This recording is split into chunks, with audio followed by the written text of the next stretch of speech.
So with all this cap space and all this cap health, obviously, it seems like they're drawing the line when it comes to Davon, Godchaux, and Matthew Judon. Now, of course, we don't know what's going to happen. They could very well end up finding some kind of middle ground that they're both happy with.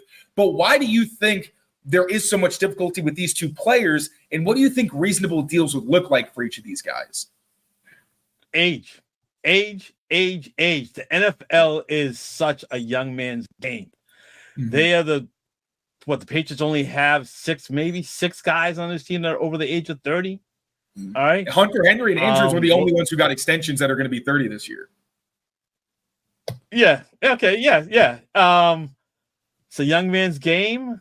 Bama did get paid, but Lawrence guy got released. All right. Do you believe in the talents of Keon White, Sam Roberts, Jeremiah Farms? You know what I'm saying? These guys on the interior lines. Daniel Ekeley, who got hurt last year. All right. Yep. He was pretty good. All right. He's on a relatively cheap contract. Mm-hmm. All right. If you say, well, I can't work out a deal with Godchaux, but you can extend Ekeley, who's a little, you know what I'm saying, for less money than with Godchaux, you know what I'm saying? So you can build around, you have some savings there. You got Ekeley plus a player to replace Godchaux. Mm-hmm. That's what I think is going to happen. I've never thought that Godchaux was going to get extended. And literally, I've had 5 people. When I did it, I said 5 people, and I probably should have had 6 because I thought Brendan School would be the guy, right? I never thought Godchaux would be, because he's like, if you want to extend in Barmore and you got these young guys, talents, they have the opportunity to show out. You know what I'm saying? I don't see it happening with him, but I think the deal that makes most sense for him is just give him the 100 deal. Mm-hmm. Same money, same structure. Give him the 100 deal. They're on the $9 million, 27. $9 million a year, $27 million in 3 years. But for him, because it's an extension, it'd be a $9.35 million API. So that's the agents could say he got better deal than Hunter Henry.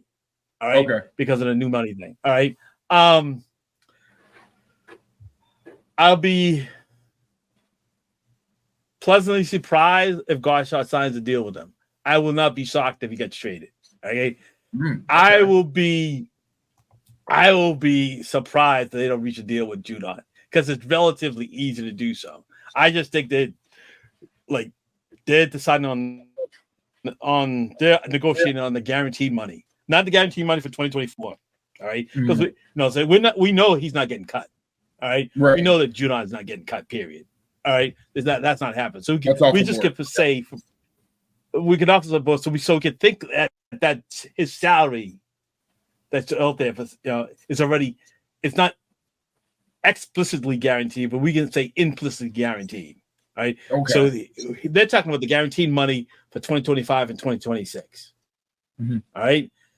I think that he's if I was Matthew Judon, all right, I don't want to go through this again.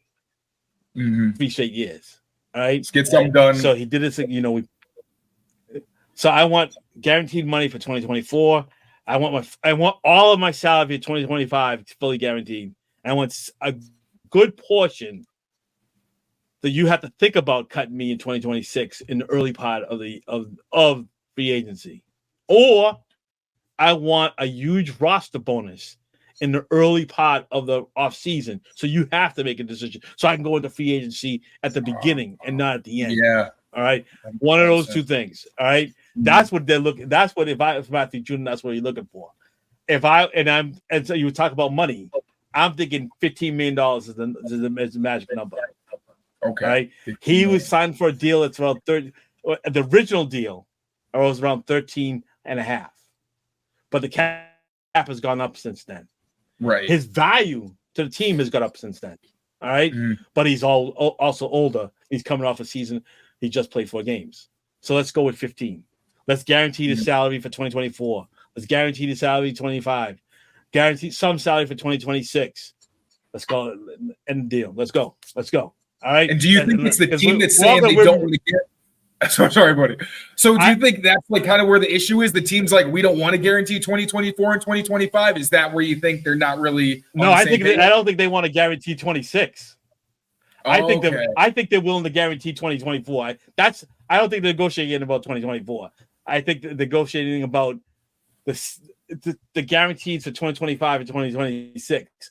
I could see Judon saying, I got to get my salary fully guaranteed in 2025. I can see that being a sticking point. Right? I got to look at Hunter Henry's deal. Is his salary in 2025 fully guaranteed? Now I got to hold on a minute.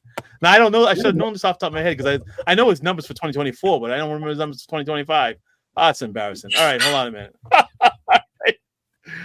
Hold on a minute. For now, I'll get you the love that you're getting in the chat. All right. Is the goat. Okay, so Hunter Henry has $6.65 million of his salary guaranteed for 2025. All right. Okay. Matthew Judon should definitely beat that. Okay. And his, saying that should be the very minimum. All right. But that's the all of Hunter Henry. All right. If you're willing to guarantee a tight end, all right, a fully guaranteed contract in 2025, you should be able to guarantee that contract offered Matthew Judon. All right. I think the hang up is 2025 and 2026. All right. Okay. We will see what happens, folks. I'm still on the record saying he's going to get extended.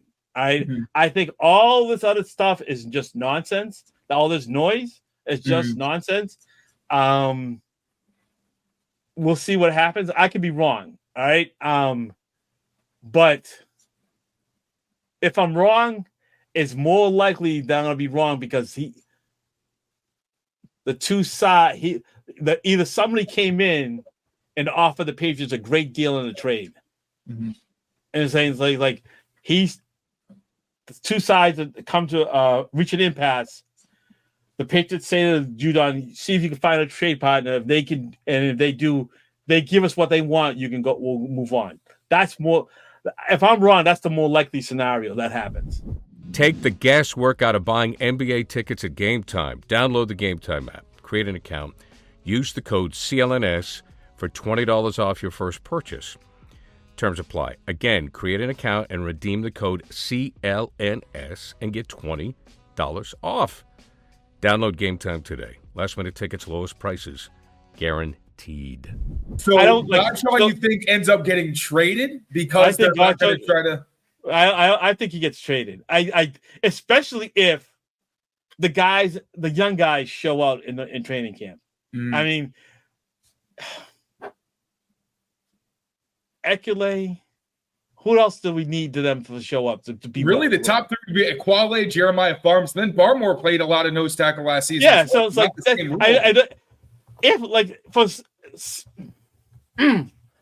they just need one of those guys.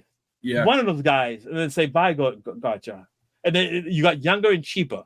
I'm not saying they got better because the NFL I'm not saying they got better, but they got younger and cheaper. All right. I don't think he's gonna be in a roster. If I'm doing a 53-man roster, I'm not putting him on the roster. All right, I don't like. Okay, I'm not putting him up just because if he's that, like, literally he's talking about this money thing. I'm like, man, you're not getting. Okay, so I looked it up. All right, in terms of cap and cash this year, he's in the top 15. All right. And API, he's in the 30th. I'm like, but he can't go that much more. Right. I want to bring up the Godchaux stuff. All right. And so doesn't it feel like really all he wants is maybe just guarantees for this year? Not an extension, but just so he knows he has some money since none of it's guaranteed? Oh, I wish that was it. That'd be so simple to do because literally you could just give him a raise. Right. Like literally you could give him like he's going to get $3.3 million this year in cash. That's what he's doing, right? You could give him $12 million, prorated over next year, and we're done. Yeah. If that was it. It's really so simple. If it was just that, it would be done like this. So you think he wants an extension since we're going through in a big like I think he wants an extension that pays him more than what they think he's worth. Because if the two sides could agree on, like Mike Reese said something about maybe they do something about incentives and stuff like that. Right. If that was to happen, I think it would. That's the second easiest thing to do. All right, but the player has to agree to it. I'm not sure I would if I was Godchaux in his shoes. I would do it. All right. I definitely wouldn't do it if I would see if I would definitely do it if I was Judon, because he played in so few games. It's so easy to give him millions and millions and millions of dollars and not likely being earned incentives. You could tag it, you got sacks, you got available to him, you got the wins, you got improvement in defensive. Oh, that'd be tough because the team was pretty good. But so let's say they have. You got the snaps. You could tie it to snaps and wins. You can tie it to snaps and wins and playoff performances. It's a Pro Bowl bonus. It's so much easier for him than for Godchaux.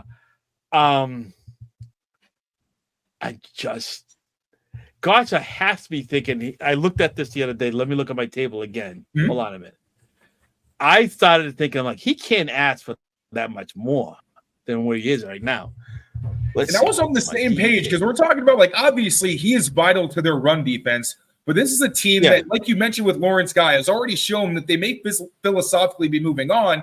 And we've heard from players and coaches that one of the big emphases that they had for this season was having an improved pass rush. And as good as Judon and Godchaux is against the run, he gives you almost nothing on the other end of the spectrum. So I don't really understand where the leverage is for him, because that makes no sense, because the other guys give you both. They give you pass rush and run defense, and Godchaux is more of a one-trick pony. That makes it pretty tough, even though he is a rare body type on the team.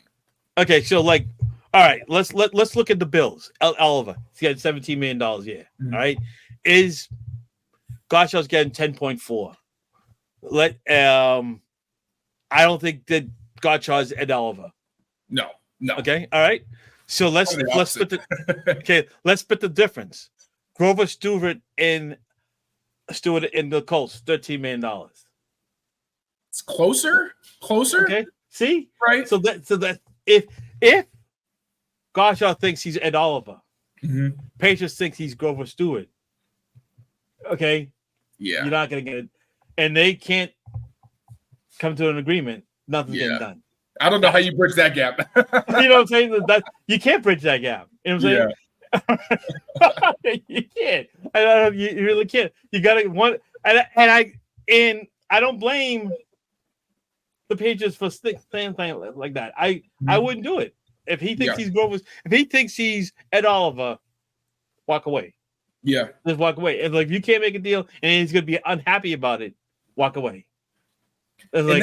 And they've already shown they're willing to do that in free agency with Pharaoh Brown, with Mac Wilson, with Miles Bryant. As much as they've been rewarding people on the team that they like, they've also shown, no, we have our price for certain guys, really role players, I feel like. Thank you. If you're a run-first player, if you're a role player, you're not going to – and Jelani Tavai is kind of in between because he is more of an early down player, but – he is good in coverage. He does give you some pass rush. So I understand giving him the extension, but those other guys, it's no, I understand what they're doing, because those are just guys who are more rotational versus cornerstones who are consistently making those impact plays. Because again, even Godchaux, as good as he is against the run, he's not Anthony Jennings. Where Anthony Jennings is getting you tackles for loss, he's getting stops. Right. The stat sheet is favorable. And Godchaux even said in the tweet where he's a lot of what I do doesn't show up in the stat sheet. That's valuable in some schemes and to a certain degree, but if you're going to be paying somebody, like you said, Ed Oliver money, you got to show up on the stat sheet as well, and that just might not be Godchaux's game.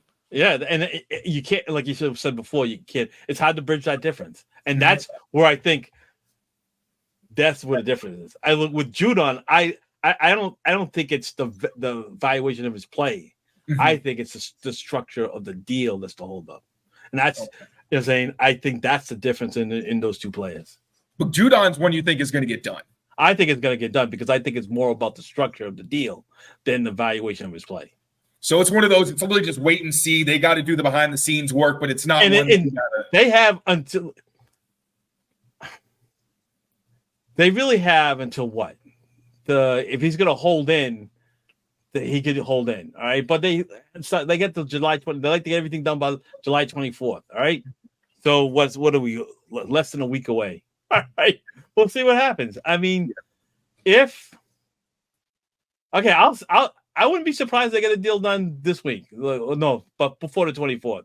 I'd be surprised they get a deal done with Godchaux. I would be surprised. And I would be surprised because I think it's more, like I said before, and I hate to repeat myself, Judon's about the structure of the deal.